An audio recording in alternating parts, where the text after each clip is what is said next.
टँकरने गावातील आडामध्ये सोडण्यात येणारे पाणी भरण्यासाठी गेलेल्या विवाहितेचा तोल जाऊन आडामध्ये पडल्याने तिचा मृत्यू झालाय। ही घटना मंगळवारी सायंकाळी 4:30 वाजण्याच्या दरम्यान शेवगाव तालुक्यातील नागलवाडी येथे घडली आहे। मयत विवाहितेचे नाव सत्यभामा शिवाजी ढाकणे असे आहे।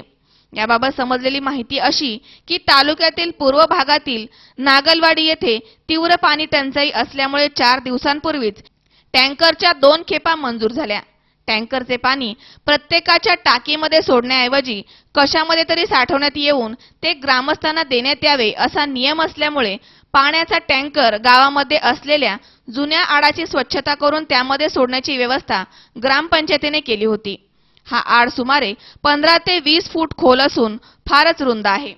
नेहमीप्रमाणे आडामध्ये टँकरची सकाळची पहिली खेप टाकून दुसरी खेप सायंकाळी 4:30 वाजता सोडली जात होती। यावेळी सोडलेले पाणी हंड्यामध्ये भरण्यासाठी सत्यभामा शिवाजी ढाकणे ही विवाहिता पुढे झाली। यावेळी सोडलेले पाणी हंड्यामध्ये भरण्यासाठी सत्यभामा शिवाजी ढाकणे ही विवाहिता पुढे झाली असता शरीराचा तोल जाऊन आडामध्ये पडली। सत्यभामा ढाकणे आडामध्ये पडताच तेथे उपस्थित असलेल्या महिलांनी आरडाओरड केली। त्यानंतर सोडले जात असलेले पाणी बंद करून काही तरुणांनी उड्या मारून सत्यभामा ढाकणे यांना वरती काढले। मात्र वरून होणारा पाण्याचा मारा त्यामुळे त्यांचा मृत्यू झालाय। याबाबत शेवगाव पोलिसांमध्ये खबर देऊन अकस्मात मृत्यूची नोंद करण्यात आली आहे। सत्यभामा ढाकणे यांच्या पश्चात सासू, सासरे, पती, 3 मुली आणि 1 मुलगा आहे। रात्री उशिरा उत्तरीय तपासणी करून अंत्यसंस्कार करण्यात आले। या घटनेमुळे तालुक्यासह जिल्ह्यामध्ये हळहळ व्यक्त होतीये।